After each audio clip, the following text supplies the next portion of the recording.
那刚才上半场呢，我们已经听到了，包括电子业还有制造业，他们分享在 AI 导入上的实战经验。那下半场我们现在正式开始，我们要从 AI 成熟度最高的金融产业开始，来看看行业先驱究竟是怎么样取得丰富成效。所以呢，接下来下半场的第一个专题演讲，我们是请到了玉山银行智能金融处智能系统部的资深经理李毅来为我们进行实战分享。欢迎李经理。请大家拍手。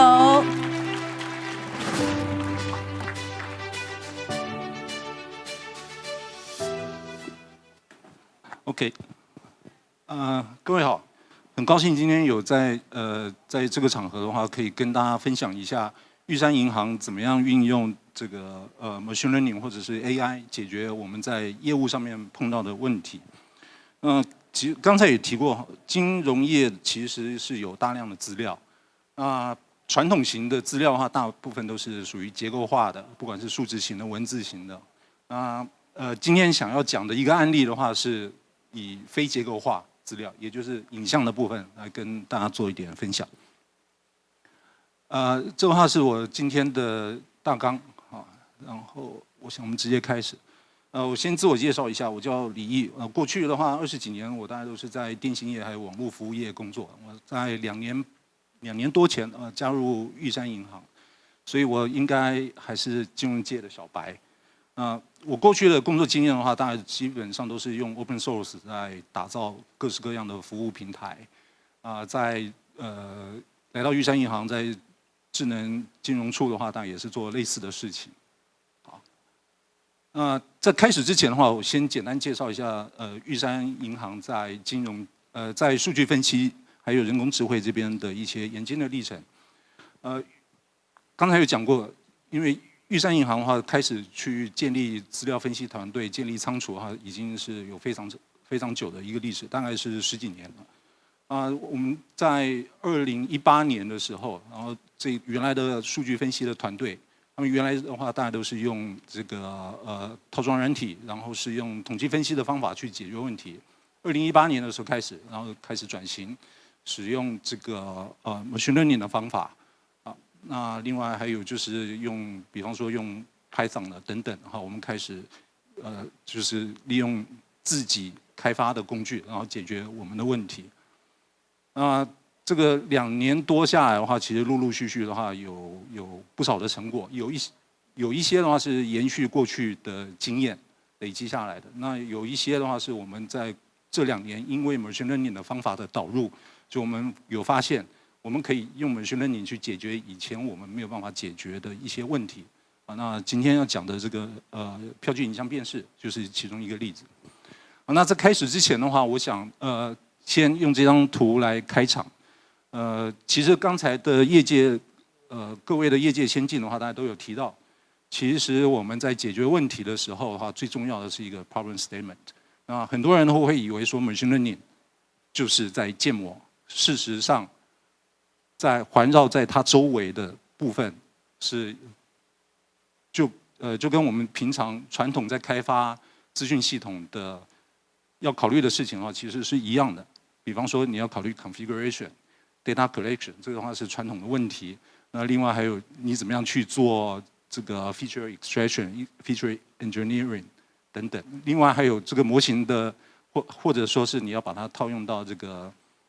你的应用系统里面的话，这个的话都是你就会有 deployment 的问题。那在这些种种的话，除了中间的这个 machine learning 黄色的小框框之外的话，其他的都是我们在一般的资讯系统里面的话，或者是服务平台里面的话，都会碰到的问题。今天在这边的话，会更复杂化的问题是说，我们把 machine learning 的东西加进去了，所以会有一些 machine learning 独有的问题，我们在开发系统、在设计系统、在 deploy 甚至在营运的时候，我们必须要考虑进去的。好，这个的话是我们要解决的问题。这个的话是我们收到的支票，我们希望说能够用 machine learning 的方法辨识出这个中间红框手写的中文大写金额，这是第一个。第二个的话，我们要辨识出右上角的那个日期，这个的话也是手写的。这辨识这个东西是为什么会需要辨识这个东西？是因为玉山银行的话，大概每年大概会发出1000多万张的支票啊，那些支票的话，当然就会在兑现的时候，它会回到我们这边来。那原先的话，大家都是用人工的方式去建档啊，在中间就是它到总行的时候，我们会把它有人工 key in 到系统里面，然后再进行后续的这些交易。那这个话事实上是一个非常 tedious and burden 的一个 process。我们会想要说，在这边能不能用 machine learning 的方法去解决它？同时，这个问题的话，我们要跟我们原来的业务流程要能够整合在一起。这个话是我们在这边碰到的一个问题。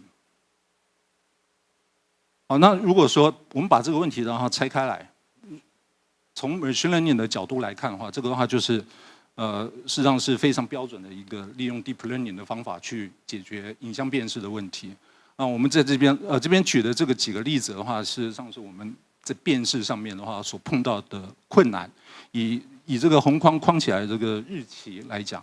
它有的是用印刷体，有的是手写的，有的是这个机器打出来的，各式各样的。那所以我们在这个收集这个 training data， 我们在建模的时候，这些东西都要考虑进去。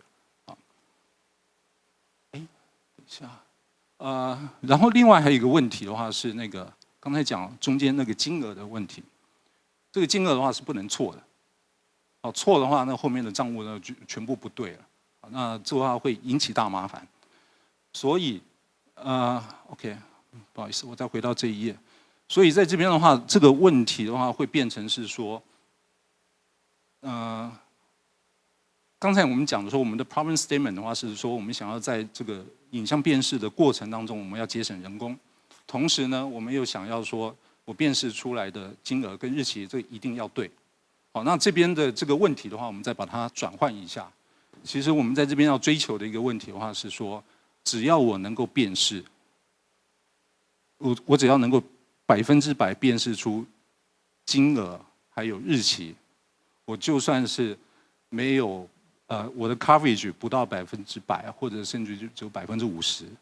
这个话这个案子的话就是成功的。这什么意思呢？举个例子来讲，比方说我每个人我要辨识100张支票，我只要有其中的30张经过我的 machine learning 的 model， 我说这个是100%对的，就是系统保证它一定对。好，那这时候我的人工就只要去处理剩下来的70%，那这30%的话是由这个系统去接到后续的这个自动化的程序去处理。那对于这个玉山银行来讲的话，那我就在这项业务上面的话，我就节省了30%的人工。好，这个话我们就已经达到了这个我们原先的这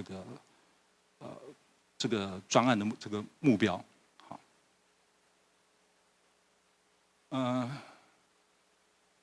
再来的话是我们这个东西的话是怎么样去跟我们的业务系统去整合在一起？这个右边的这个票据作业系统的话是原来的系统那就是行员他们在操作的时候要做的。那我们在这个左边的话，我们开发了一个 MLOS Machine Learning as a Service。这个话是玉山银行用刚才讲用 Open Source 的话，我们自己打造的一个机器服务的学习的平台。我们的模型的话都是部署在这个平台上面，然后有开出这个 API 接口。目前我们主要用的话是 RESTful API， 在支撑这个后端的在支撑这个整个 process 里面的话，包括模型的自动化跟板，还有监控等等。好，那做法的话大概是这样的，就是在前端的这个票据作业系统里面的话，它会经过影像扫描，扫描了之后的话，可以把这个影像送到我们的这个 MLOS 系统上面，然后根据我们建出来的 machine learning 的这个 model 会吐一个 prediction。这个 prediction 比较有意思的是说，我们如果吐出去的话，那我会就告诉他这是保证对的。那如果说辨识不出来，那我就直接回一个在 response 里面的话，我就回一个 unrecognized。那这时候在票据作业系统的话，它就触发人工的作业。那如果是我有回一个金额还有日期的话，那表示说这个是系统可以辨识的那时候就会走自动化流程的部分。那这边的话，其实另外还有一件事情是可以讲的，就是刚才的话有很多前辈的话，其实有提到是说，在我们要怎么样去收集资料，这是一件非常重要的事情。那我想要再讲的一件事情是说，我们在建这个 model， 在把这个 AI 的这些功能部署到我们的系统上面的时候，有一件很重要的事情的话是说，我们怎么样去收集那个 ground truth。这收集了 ground truth 的之后是要做什么呢？是因为我们的 model， 我们的是必须要 retrain。那 retrain 的话，当然就会需要有 ground truth。如果说我们在设计系统的时候的话，能够把这个东西考虑进去，甚至把它埋到我们的作业流程里面，那这个东西呢，就会是一个水到渠成的东西。那这边举个例子来讲，我们刚才有讲过说，如果说这张支票是系统没办法辨识的话，那我会回一个 unknown 给前端的系统。这时候的话 ，suppose 应该是由人工去处理。但是我们如果能够在票据作业系统里面的话，再加一道步骤，因为有人工处理，它一定要去辨识